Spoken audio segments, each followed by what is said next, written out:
Assalamualaikum warahmatullahi wabarakatuh. Saya Hersman Munarif dari Forum News Network. Nilai tukar rupiah terhadap dolar ini memasuki masa-masa yang bisa disebut sebagai ngeri-ngeri sedap ya. Kenapa? Karena kemarin itu ya dolar itu sudah tembus 16.400. Bahkan angkanya mendekati 16.500. Ini kalau saya mengacu pada di Google itu kemarin datanya itu menyebutkan bahwa tanggal 14 Jumat tanggal 14 Juni 2024 itu sudah menyentuh angka 16.485 rupiah per US dollar. Angka ini jelas sangat mengkhawatirkan dan kemudian BI itu melakukan intervensi dan kemarin pada menjelang akhir penutupan pasar itu angkanya sudah berhasil diturunkan menjadi 16.395-an ya. Diturun di bawah 16.400. Walaupun sudah turun tapi tetap saja itu angka yang sangat mengkhawatirkan.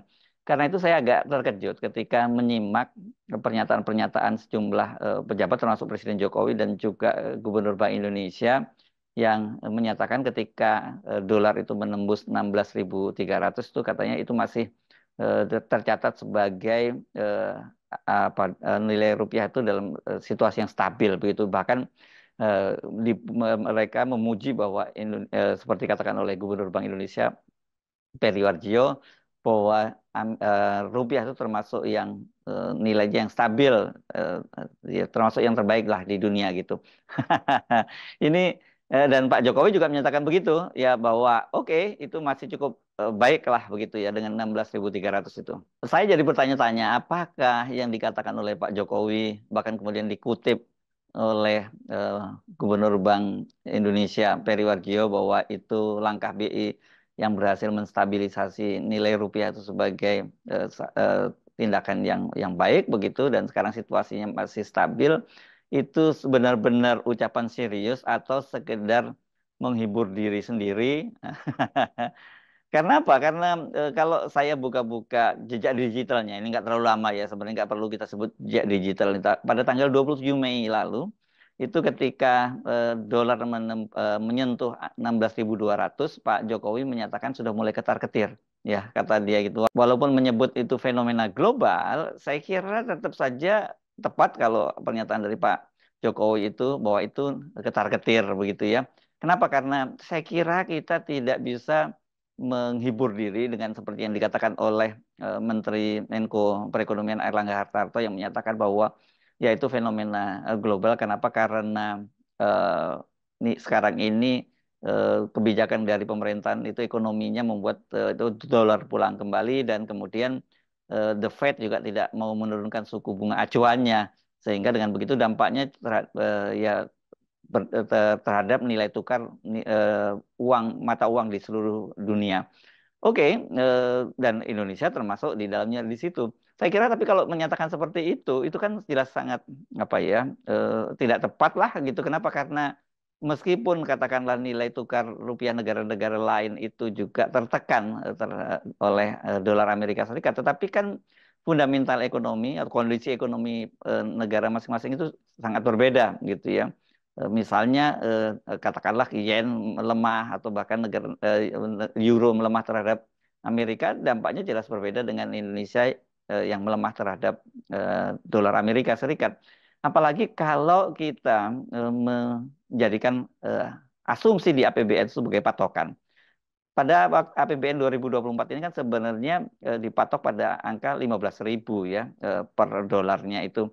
Dan seperti diakui oleh Ibu Sri Mulyani itu memang kalau angkanya sudah 16.200 pada waktu itu sudah menyimpang ya dari asumsi dari APBN. Dan kalau menyimpang dari asumsi APBN itu kan dampaknya pasti sangat serius ya. Dan apalagi sekarang kalau kemudian menembus apa 16.400 dan bahkan mendekati 16.500. Kalau 16.485 itu kan sudah hampir tinggal beberapa poin lagi itu menjadi 16.500. Nah, sekarang ini Anda mesti bertanya-tanya kalau hari ini berapa ya? Hari ini kan karena hari libur gitu, tapi kita tetap bisa mengcek kursnya itu. Kalau kita lihat di BCA misalnya, mereka mematok itu ya kurs dolar itu kalau kita beli di mereka atau mereka yang menjualnya itu masih di atas 16.400 ya, ini 16.410 rupiah itu pada pagi hari tadi. Kita tidak tahu fluktuasinya seperti apa nantinya. Tapi tetap saja bahwa ini saya kira angka yang sangat serius. Makanya saya tidak terkejut ketika ada media ekonomi seperti CNBC Indonesia gitu menjadikan peristiwa naiknya atau tembusnya rupiah menjadi di atas 16.400 itu sebagai breaking news. Karena ini memang cukup serius. Nah, apa sih dampaknya yang paling serius kalau kemudian nilai ini eh, melenceng jauh dari asumsi makro dari APBN kita? Yang jelas dampaknya langsung memang kepada APBN kita, dan kalau kepada APBN dia dampaknya kepada kehidupan masyarakat kita. Nah, ini sekarang kita ambil contoh misalnya gitu ya.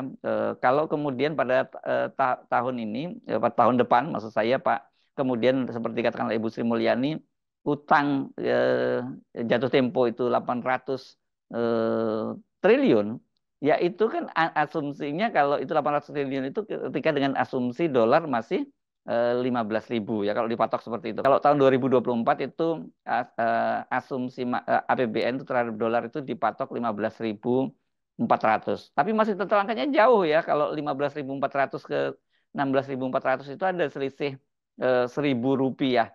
Jadi artinya kalau tadinya disebutkan bahwa angkanya itu utang kita yang akan jatuh tempo itu 800 triliun dengan dolar yang semakin kuat dan Indonesia melemah, diperkirakan angkanya akan jauh lebih tinggi daripada 800 triliun tadi.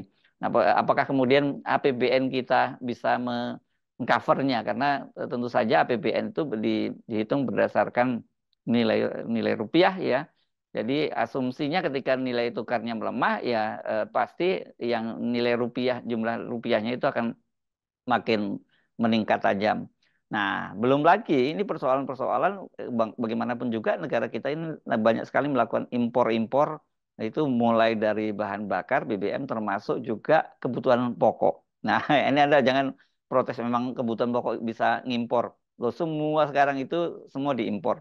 Sekarang misalnya kalau dari sisi BBM saja, kan kita sekarang ini bukan lagi sebagai eksportir, tapi kita sudah net importer. Dulu kita memang sempat bergabung dalam menjadi negara anggota OPEC ya, anggota negara-negara penghasil minyak. Tapi sekarang saya kira kita nggak pantas lagi kalau kita menjadi anggota penghasil negara-negara penghasil minyak, pengekspor minyak karena kita sudah jadi net importer. Dampaknya jelas kalau kemudian dolar itu melambung tinggi, ya harga BBM itu pasti akan naik juga. Dan kalau harga BBM naik itu dampaknya itu langsung karena bagaimanapun ini kan berkaitan dengan transportasi, publik transportasi, dan juga tentu saja termasuk jasa pengiriman barang dan sebagainya ikut naik, dan harga-harganya juga pasti akan naik. Jadi jangan kaget kalau kemudian sekarang ini harga-harga bahan pangan, bahan pokok itu kembali akan naik. Dalam beberapa waktu belakangan ini saja banyak ibu-ibu di rumah tangga itu mengeluhkan harga beras itu sudah sangat tinggi, dan jangan lupa bahwa beras pun kita impor. Bahkan kemarin saya terkejut ketika membaca berita bahwa bawang putih pun ternyata kita itu masih impor, dan yang membuat saya terkejut itu impornya dari Singapura. Ini kan nggak masuk ke akal ya. Di mana mana ada Singapura ada kebun bawang yang bisa sangat luas sehingga mereka bisa mengekspor bawang. Ini kan Singapura ini hanya sebagai negara calo saja lah ya. Dia jadi pedagang perantara begitu. Tapi Indonesia mengambil impornya itu dari Singapura. Nah, belum lagi nih kalau sebut makanan pokok yang lain tuh. Anda jangan lupa gandum ya. Gandum itu kan sekarang sudah jadi bahan makanan pokok karena mie instan itu sekarang justru malah jadi andalan, dan itu jadi andalan masyarakat kelas bawah. Bahkan mereka menjadikan mie instan yang notabene juga karbohidrat itu sebagai lauk makanan bersama nasi.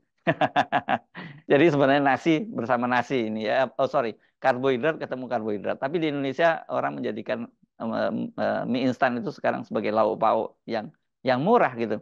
Tetapi kita tahu bahwa kita bukan negara penghasil gandum, jadi ya dipastikan nanti harga mie instan ini akan naik. Kalau toh sekarang belum naik, itu saya kira karena produsen mie instan itu mereka sudah punya stok gandum lama begitu ya, dan Tentu saja mereka sebenarnya ingin mengambil untung, tapi situasi di dalam negeri rasanya tidak memungkinkan mereka untuk menaikkan harga terlalu tinggi, apalagi berkaitan dengan mie instan yang menjadi hajat hidup masyarakat kelas bawah.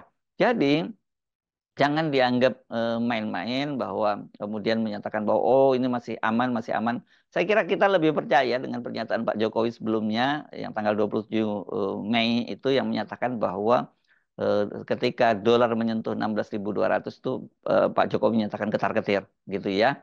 Jadi ya wajar kalau ketar-ketir karena itu angkanya jauh lebih tinggi dari asumsi APBN kita. Sementara kalau sekarang menyatakan itu kondisinya masih aman, saya kira itu menutupi kekhawatiran yang dirasakan oleh Pak Jokowi dan dia juga mengkhawatirkan dampaknya kalau dia menyatakan terus ketar-ketir itu masyarakat akan juga ketar-ketir kemudian terjadi panik buying misalnya seperti itu. Tetapi saya kira sebenarnya bagi Pak Jokowi harusnya dia tidak terlalu ketar-ketir lagi. Kenapa? Karena yang akan menanggung semua ini ya, menanggung selisih nilai dolar dan utang yang tinggi yang diwariskan oleh Jokowi itu bukan Pak Jokowi, tapi pemerintahnya Prabowo. Ada sih dampaknya karena di situ ada anaknya Pak Jokowi Gibran sebagai wakil presiden. Tetapi tanggung jawabnya pasti sepenuhnya ada di tangan Pak Prabowo. Karena itu makanya kenapa banyak sekali para pengamat, kritikus waktu itu menyoroti utang pemerintah yang terus menerus apa bengkak gila-gilaan di era pemerintahnya Jokowi. Kan Jokowi ini adalah di era pemerintahan Jokowi selama sepanjang 2 periode ini adalah dia adalah tercatat sebagai dalam sejarah sebagai eh, presiden yang utangnya paling besar. Nah, tetapi sayangnya kan selalu itu kita selalu mendengar eh, jawaban dari pemerintah pada waktu itu bahwa utang itu baik selama itu utang itu digunakan untuk produktif. Soal ini kita setuju ya. Tetapi kemudian pertanyaannya apakah utang-utang yang dilakukan di era pemerintahan Jokowi itu digunakan untuk kegiatan-kegiatan yang bersifat produktif? Kita sebut misalnya pembangunan jalan tol dan sebagainya, kemudian kereta api cepat di Cina, dan yang tentu yang lebih parah lagi adalah IKN. Itu semua merupakan ambisi yang berdampak sangat serius terhadap APBN. Karena kita tahu bagaimanapun juga semua itu dibiayai APBN pada akhirnya. Kita ingat ketika Pak Jokowi pada waktu itu membangun kereta cepat Jakarta-Bandung, jelas pada waktu itu dinyatakan ini tidak akan dibiayai dari APBN, tidak ada seperak pun dana dari APBN ini karena sifatnya B2B, business to business. Tapi belakangan ketika kemudian ada tanda-tandanya mangkrak dan kemudian ada salah perencanaan dan biayanya itu makin terus membengkak, akhirnya pemerintah juga menyertakan APBN gitu. Nah, IKN ini kan juga sejak awal dinyatakan oleh pemerintah itu akan berasal dari APBN hanya 20% saja. Sisanya itu dari investasi dan terutama investasi dari luar negeri, investasi internasional. Tetapi sekarang kita tahu bahwa pembangunan IKN itu anggaran APBN-nya itu sudah 80% seperti dikatakan oleh Menteri PUPR Basuki Hadi Mulyono yang sekarang merangkap menjadi kepala otorita, yang menjadi PLT kepala otorita IKN. Dan ternyata tidak ada seperak pun, 1 rupiah pun itu eh, investasi asing yang masuk ke IKN. Anda pasti akan membantahnya, ya, terutama pendukung Pak Jokowi. Itu kan kemarin terjadi groundbreaking, groundbreaking. Namanya groundbreaking itu kan peletakan batu pertama. Apakah kemudian setelah peletakan batu pertama itu kemudian ada dilanjutkan peletakan batu kedua? Nah, itu yang saya kira jadi pasti akan jadi tanda tanya berikutnya. Kenapa kita mesti mengkritisi soal groundbreaking ini? Karena agak mengherankan setelah sekian lama pembangunan IKN gitu dan tidak ada satupun investor swasta yang masuk. Karena seperti Pak Jokowi bilang bahwa ini banyak sekali investor asing yang antri masuk bahkan sampai oversubscribe pada waktu itu. Ya, jadi saya kira banyak sekali pengusaha-pengusaha lokal yang tahu bagaimana masa depan dari IKN, mereka tidak mau masuk. Tetapi kok kemudian belakangan ada yang masuk, ada konsorsium yang masuk. Saya kira ini kalau meminjam pernyataan dari anggota DPR Komisi 6 dari PDIP, ya ini kalau masuk itu karena diinjak kakinya oleh presiden. Tapi kalau mereka diinjak pun mereka kemudian ya paling hanya groundbreaking, tapi setelah setelah itu ya kelanjutannya itu ya nggak akan jelas begitu ya. Karena apa? Karena mereka tahu Pak Jokowi kan di akhir akhir masa jabatannya. Toh kalau mereka nanti groundbreaking dan kemudian tidak melanjutkan, Pak Jokowi sudah tidak lagi nginjak kakinya. Kecuali Pak Prabowo juga ikut-ikutan injak kakinya gitu. Tapi bukan hanya mereka itu groundbreaking saja dan kemudian dan mereka groundbreaking yang diinjak kakinya, tapi ada juga yang punya motif yang lain. Seperti yang dilakukan oleh pengusaha pemilik grup Agung Sedayu yang menjadi ketua konsorsium pembangunan di investasi di IKN gitu, atau grup Sinarmas ya yang juga menempatkan sesungguhnya profesionalnya sebagai wakil ketua otorita IKN ya. Wakil wakil kepala otorita IKN kan Doni Rahayu itu adalah eksekutif puncak di Sinarmas. Kalau mereka ini malah untung banyak karena mereka hanya melakukan groundbreaking, tapi kemudian proyek-proyek milik mereka itu dijadikan proyek strategis nasional, PSN ya. Partai Indah Kapuk jadi PSN, kemudian juga BSD milik Sinarmas itu jadi PSN. Jadi tetap aja mereka untung. Nah, ini yang saya kira kemudian menjadi beban buat pemerintahnya Prabowo ke depan, apalagi dengan situasi ekonomi yang tidak membaik, sedang tidak baik, dan kemudian tekanan dolar terhadap rupiah itu sangat tinggi.